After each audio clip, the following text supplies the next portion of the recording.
Assalamualaikum warahmatullahi wabarakatuh. Saya Saza Fajira. Saya Dindra Nuhaliza. Saya Sabina Aurel. Baiklah, di sini maksud dan tujuan kami membuat video yaitu untuk mendeskripsikan Masjid Agung yang ada di Kota Jambi dengan dosen pengampu kami yaitu Ustadz Supian dengan mata kuliah Sejarah Islam. Masjid Agung Al-Falah merupakan masjid terbesar di Jambi, Indonesia. Masjid ini juga dikenal sebagai Masjid 1000 Tiang, meski jumlah tiangnya hanya 256.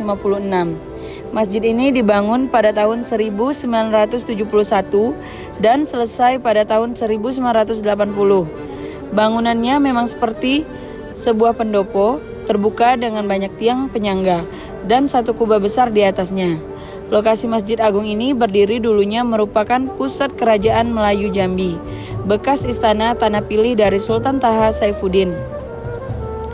Tanah lokasi di mana Masjid Agung ini berdiri dulunya merupakan pusat kerajaan Melayu Jambi. Namun, pada tahun 1885 dikuasai penjajah Belanda dan dijadikan pusat pemerintahan dan benteng Belanda.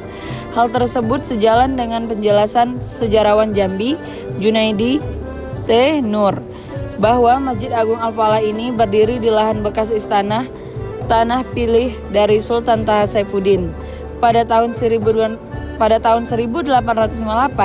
saat terpilih menjadi sultan di Kesultanan Jambi, Sultan Taha Saifuddin membatalkan semua perjanjian yang dibuat Belanda dengan mendiang ayahandanya. Karena perjanjian tersebut sangat merugikan Kesultanan Jambi. Saat itu Belanda sangat marah dan mengancam serta menyerang istana.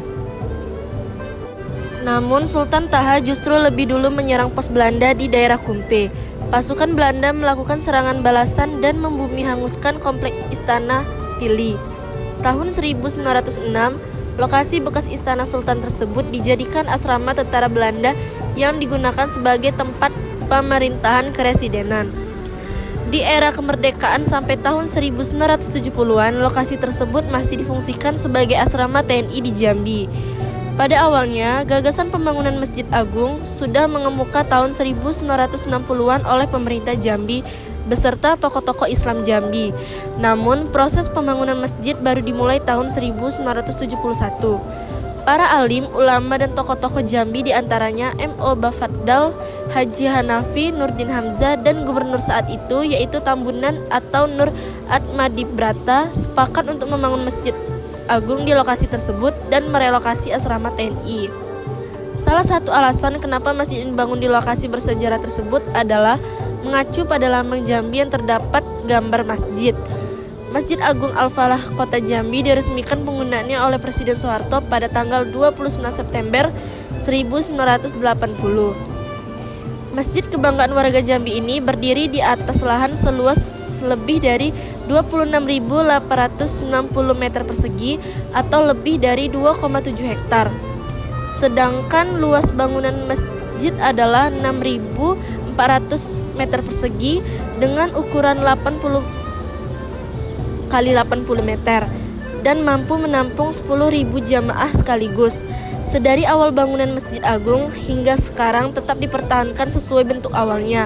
Kalaupun ada renovasi, hanya penambahan ukiran pada mihrab imam tanpa merombak bentuk awal masjid dan mengganti pembungkus tiang pada tahun 2008. Dengan kubah besar dan menara yang menjulang. Keseluruhan bangunan masjid menggunakan material beton bertulang. Bila dipandang sepintas lalu, jajaran tiang-tiang masjid berwarna putih yang ramping di masjid ini memiliki kemiripan dengan tiang-tiang Masjid Agung Kota Roma, Italia yang dibangun jauh lebih belakangan dibanding dengan Masjid Al-Falah di Jambi ini. Jajaran ratusan tiang di Masjid Al-Falah ini terbagi dua bentuk. Bentuk pertama merupakan tiang-tiang langsing berwarna putih dengan 3 sulur ke atas menyangga sekeliling atap masjid sebelah luar. Dan bentuk tiang kedua berupa tiang-tiang silinder berbalut tembaga menopang struktur kubah di area tengah bangunan masjid.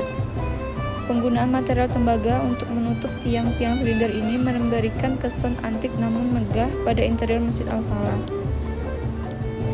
Dirancang sebagai bangunan terbuka tanpa pintu dan jendela, benar-benar sejalan dengan nama masjid ini. Al-Falah dalam bahasa Arab bila diindonesiakan merupakan kemenangan. Menang bermakna memiliki kebebasan tanpa kungkungan. Mungkin filosofi ini juga yang menjadi dasar dibangunnya masjid ini dengan konsep terbuka, agar muslim manapun bebas masuk dan melaksanakan ibadah di masjid ini. Sementara bagian dalam kubah dihias dengan ornamen garis-garis simetris mirip dengan garis-garis lintang dan garis-garis bujur bola bumi. Ring besar di bawah kubah dihias dengan lukisan kaligrafi Al-Quran berwarna emas. Sebuah lampu gantung berukuran sangat besar berbahan tembaga memperindah tampilan ruang di bawah kubah.